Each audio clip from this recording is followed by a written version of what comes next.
Hi y'all, welcome to Petite Weaver Crafts episode 26. I'm recording today on December 14th, 2016. Thank you so much you guys for joining me this week. If you're a new viewer, this is a video podcast about knitting, spinning, weaving, and pretty much any crafty thing that I can get myself into. So for this week, I have some stash, some yarn that I over-dyed, as well as some finished objects, and of course, lots of works in progress.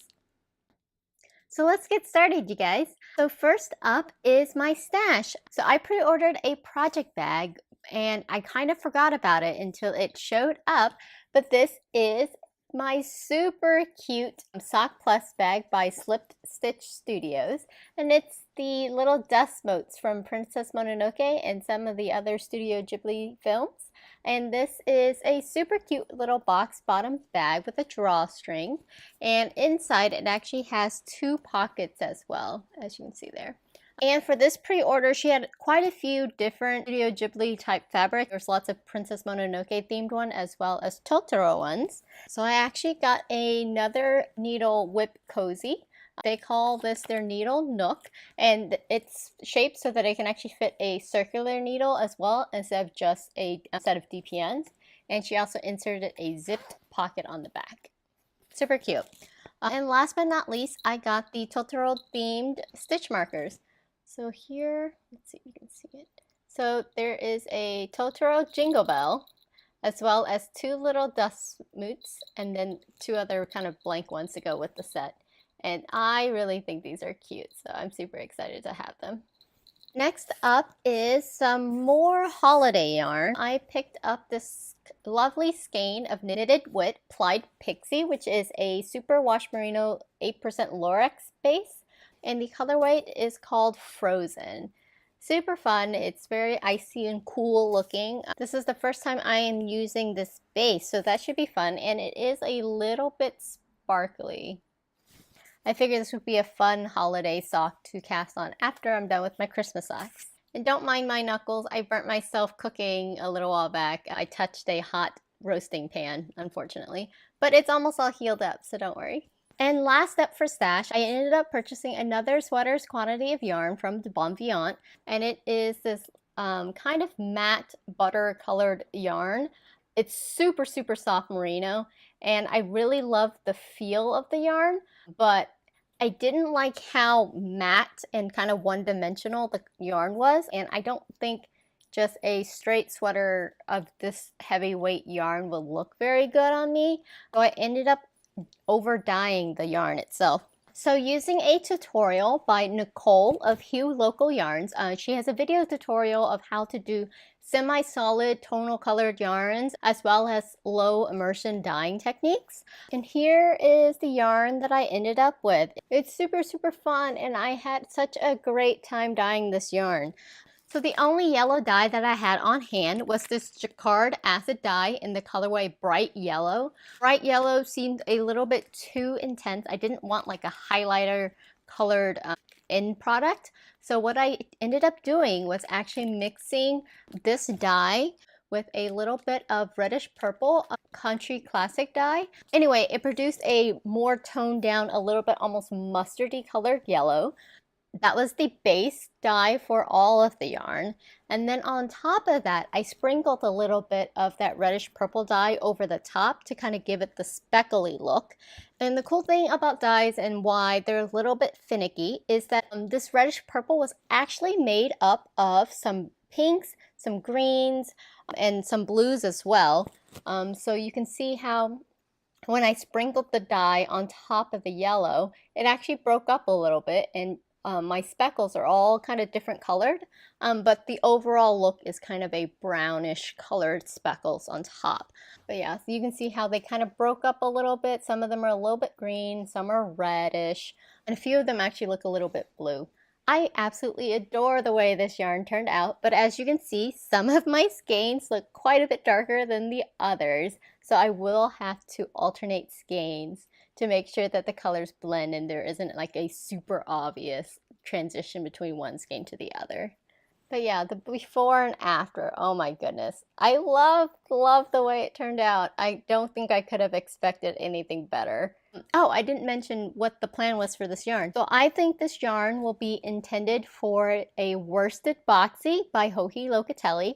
It's a large, oversized sweater that a lot of people have made, but I think this yarn would be lovely knit up in stockinette. So that's what I'm planning on doing with this yarn.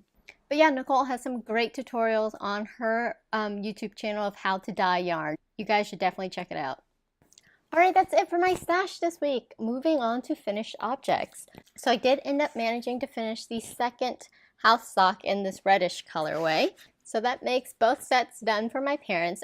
And this is the Regia 8-ply self-patterning yarn.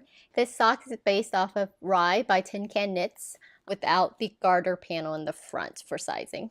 I'm super excited to have these done. One more thing off of my Christmas list. Up next, I finished my second pussy hat, and this is part of the Pussy Hat project, where knitters are knitting up a bunch of hats that kind of make you look like a kitty cat for the women who are marching on Washington on January 21st.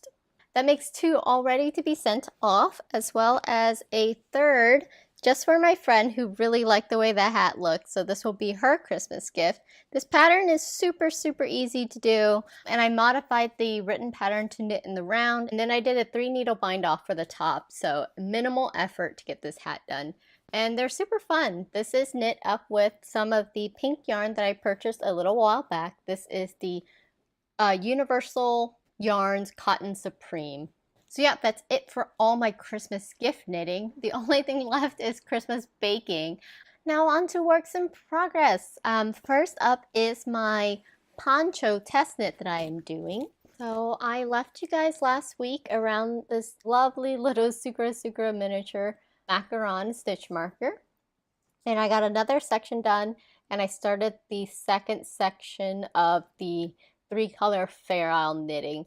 It's a little bit slow going because there are 3 colors, but I'm really enjoying the pattern so far. This is a test pattern, and the pattern won't be released until sometime early next year, but I'll let you guys know. But this is knit up with Blue Sky Alpacas Woolstok, and the colors are our Gray Harbor, and this pink is Crystal Quartz, and then the white is Highland Fleece. Yeah, super fun, super squishy. And since this is worsted weight yarn, it's going to be a super warm poncho. And here is a peek of the inside. But yeah, the 3-stranded Fair Isle knitting is a little bit challenging. It's kind of slow going for me, but I love the colors that I chose, and I think it's really starting to knit up really nicely. Next up is my Christmas socks. So I got a little bit more progress done on these socks. Last time I believe I was right around where the heel would be inserted. I added only a few more rows since I was working so hard to get the Christmas gifts done. But this is Knitterly Things Vesper sock in the Aquamelon colorway. They're super fun, and I'm hoping to have these done by Christmas so I can wear them. And then last but not least for works in progress is my Cozy Memories blanket. I'm still on track with my Lynai Yarns advent calendar. It's actually making me really nervous that all the bags are gone because it just means that Christmas is getting closer and closer. But yeah, this Cozy Memories blanket, it's been super fun. I left you guys on this square right here, and then I added this lovely square here, this Tweedy square, this peachy colored one, this kind of rust colored one, and the super fun hot pink and black and gold stellina, as well as this highlighter pink color. And then for today's, it's white base with like kind of neon yellows, greens, and blues. And to recap, I knit my squares using a 16-inch fixed circular in a US size 2.5. And I do a 51 stitch square with a center double decrease to create this nice ridge going down. And my squares end up being about 4 inches unstretched, and when I pick it up and stretch it's probably closer to 6. It's actually large enough for me to lay under it, so it's been great to have it around. And then last but not least, I mentioned this on the last episode, but you guys have a little bit less than a week to enter to win this DIY Watercolor Galaxy kit by me. I put this together because I put one together for myself and I thought that they were really fun to do. And I actually got a few more galaxies done over the weekend. Look how pretty. I will be using these as gift tags, so yeah, look how fun. I can't stop making them. So if you guys will go over to the Ravelry group, there is a thread over there. And if you guys could just post about your favorite thing about winter. I'm really enjoying what you guys are saying. I love, love, love the Christmas season.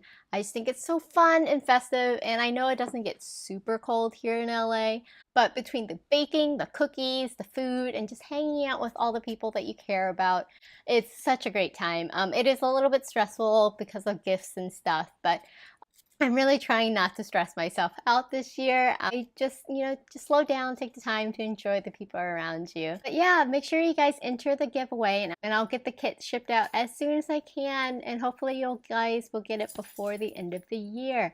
That's it for me this week. Thank you so much, you guys, for joining me, and hopefully the holidays are not too stressful, and I will see you guys next week.